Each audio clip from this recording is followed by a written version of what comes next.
serial killer known as the West Mesa Bone Collector murdered and buried 11 women on the outskirts of Albuquerque, New Mexico between 2001 and 2005. To this day, law enforcement officials have been unable to establish the murderer's true identity.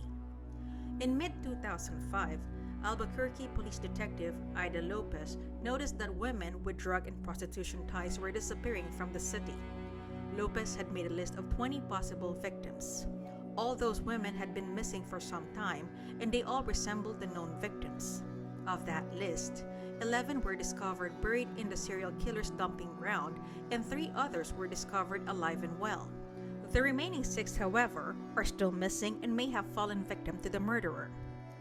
Christine Ross discovered the West Mesa burial ground on February 2, 2009.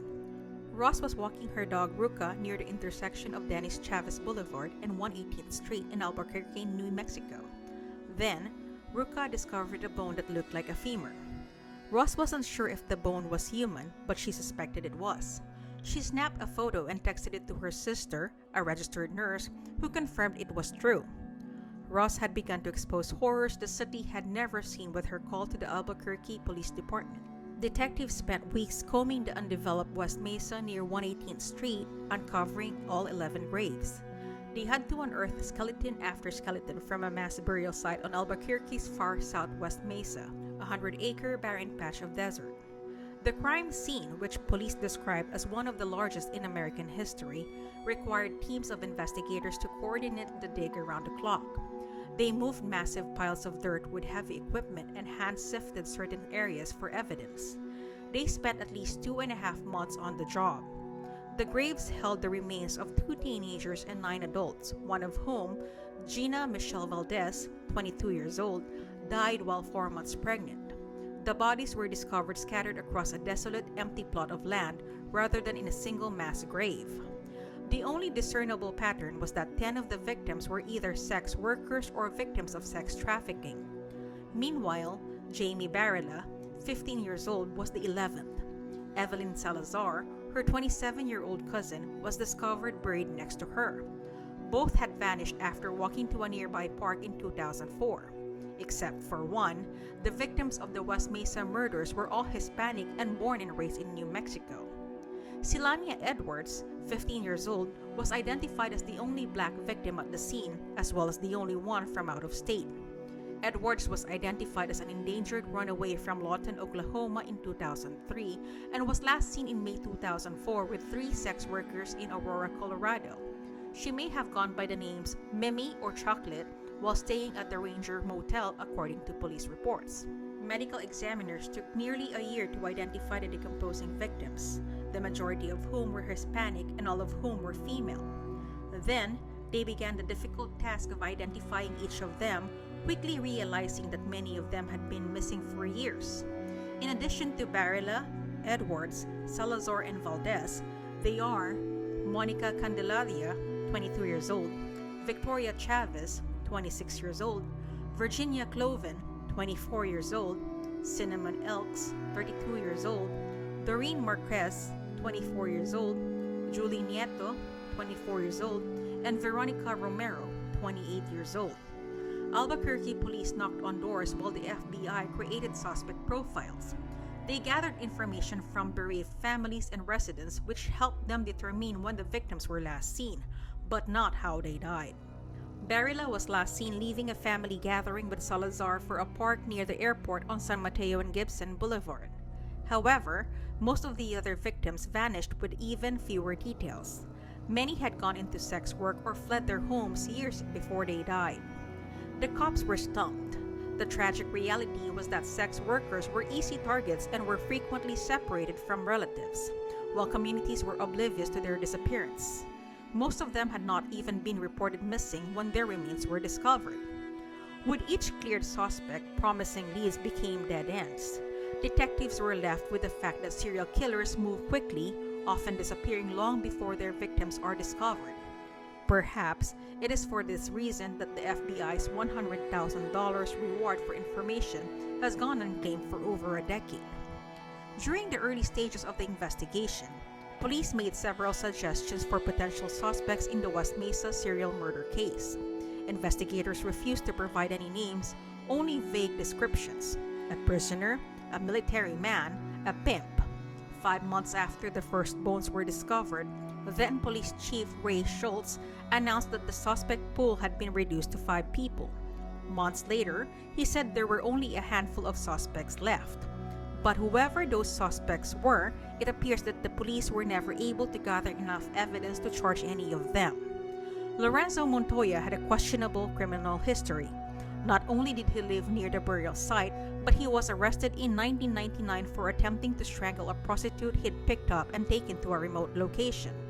Montoya died in 2006 after being murdered by the boyfriend of another prostitute, Sherrick Hill.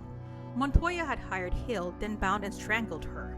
But when she didn't show up at Montoya's house when she said she would, her boyfriend, who she'd brought with her, approached the house and killed Montoya in self-defense. Surprisingly, the West Mesa murder ceased after Montoya was killed, leading authorities to believe he was the perpetrator. Cheryl Blea, Joseph Blea's wife, suspected him of being the West Mesa Bone Collector because of 2 factors. First, a large collection of jewelry was discovered in their home that did not belong to her or their daughter, and then a stash of women's underwear was discovered in their backyard shed.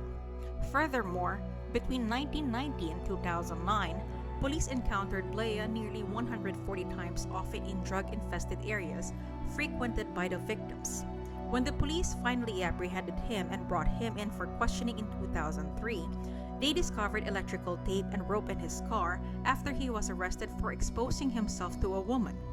In fact, after the bones were discovered in West Mesa, Blea's ex-wife, April Jillian, immediately called the police to report that she suspected her ex-husband was the murderer. So far, however, nothing has definitely linked him to the crimes. According to his cellmate, Blea admitted to knowing many of the murdered women and even assaulted one of them for allegedly attempting to steal his money.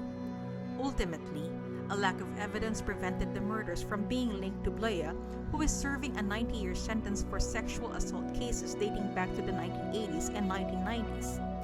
Law enforcement officials were able to pinpoint the approximate years that the ground in the area had been disturbed by studying satellite imagery of the area where the bones were discovered.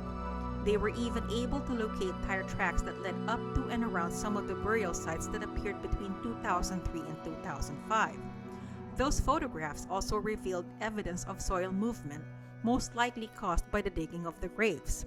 In 2010, George Walker, a private investigator in Albuquerque, began receiving messages from someone claiming to know the identity of the West Mesa Bone Collector. In fact, the emails and phone calls could have come from the murderer himself. However, no one has been identified as the person who has been leaving the messages, and no one knows if that person even knows anything reliable, as none of the information provided has been verified. Fred Reynolds, who died of natural causes in early 2009, left quite a mystery in his wake.